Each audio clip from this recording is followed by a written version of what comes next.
Hey there, my beautiful radiant souls. Let's talk about something serious today.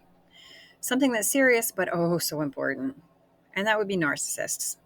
Yep, those charming, manipulative, reality bending masterminds who can make your life feel like you've stepped into a psychological funhouse. Except, spoiler alert, it's not actually fun. It's exhausting. It's crazy making. It's downright devastating. So grab your tea, your coffee, your wine, no judgment here, and let's dive into why narcissists are so dangerous, especially to empathic and kind hearted people like you and me.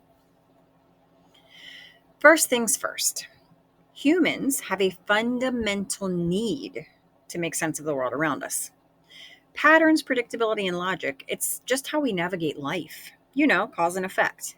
You work hard, you get rewarded. You treat people kindly, they're kind back. Simple, right? Except that's wrong. Enter the narcissist. They take all those patterns and they throw them in a blender. Then they hit chaos mode.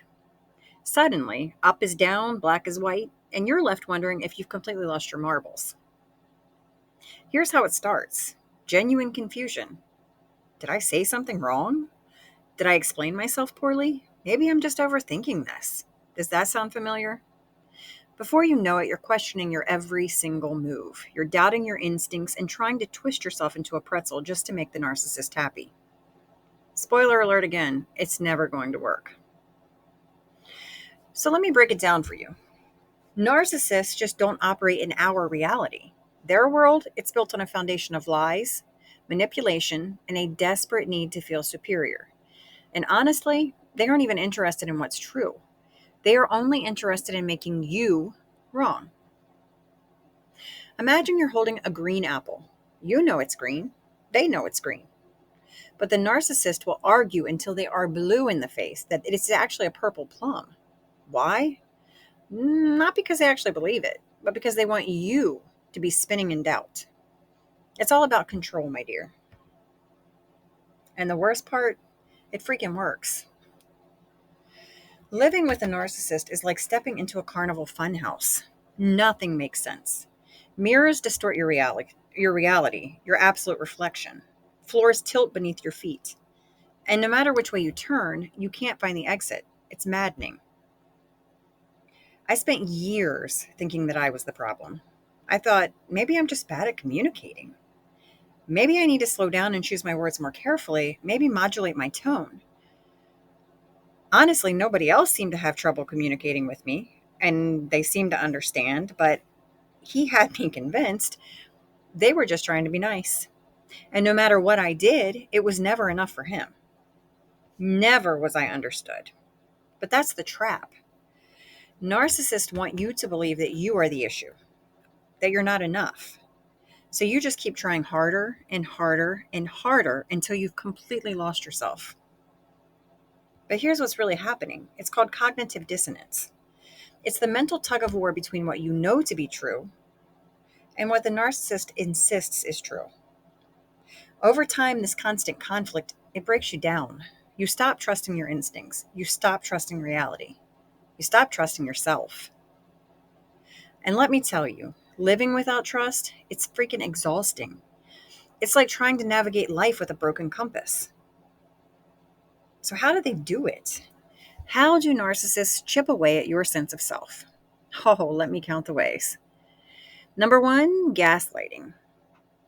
They're going to make you doubt your own memories and your sanity. That never happened. You're imagining things. These become their mantra. Then there's blame shifting. Everything is your fault. It's always your fault. If they're angry, it's because you made them that way. If they fail, it's because you didn't support them enough. Just get used to it. I mean, if it rains outside, it's your fault. Then there's that old standby emotional manipulation. They will weaponize guilt, fear, and shame just to keep you in line. And one of their favorites, isolation. They'll cut you off from your friends, your family, and your support systems, which leaves you more vulnerable than you were to begin with. Finally, how about some identity theft for a good measure? Over time, you simply lose sight of who you are. Your world just becomes about them and only them. Your reality becomes about what they tell you it is, even when you're fighting to say it's not. Does any of that sound familiar? If it does, it is not just in your head, and it is definitely Definitely not your fault. Okay, so now that we've identified the problem, let's talk about possible solutions. I mean, how do you break free from a narcissist and reclaim your sanity? Are you really destined to just this as your life? No. Here's your game plan. First, you need to recognize the patterns. The first step is just acknowledging that you're dealing with a narcissist. Awareness is key. Then we need to set boundaries. Boundaries are your best friend. They will hate it, but that's not your problem. One small caveat here with the set boundaries. Sometimes, and with some narcissists, it's not safe. Your very physical safety is in danger if you try to set boundaries.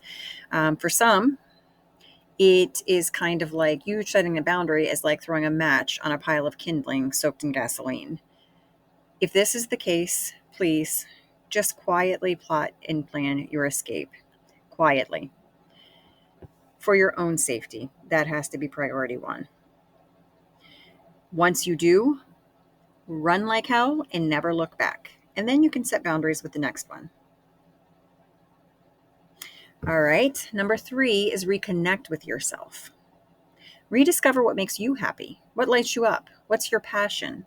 Believe it or not, even though it may be hard to remember right now, there were things that made you happy. People you enjoyed, things you were passionate about. Find those again. They are still there. Number 4, seek support. Whether that's a trusted friend, a therapist, or a support group, do not go through this alone. Isolation is one of their greatest weapons. Don't do this by yourself. Number 5, trust yourself again. Start small, but rebuild that trust in your instincts. You do have this. You're a lot stronger and smarter than you think you are. Remember, you deserve a life that feels safe, loving, and empowering. You deserve relationships that lift you up, not ones that tear you down. And most importantly, you deserve to trust yourself and the world around you again. And you will. Thanks for hanging out with me today. If you found this helpful, don't forget to like, subscribe, and share this with someone who might need a little clarity. Let's keep shining bright, radiant souls. Until next time, stay empowered and stay you.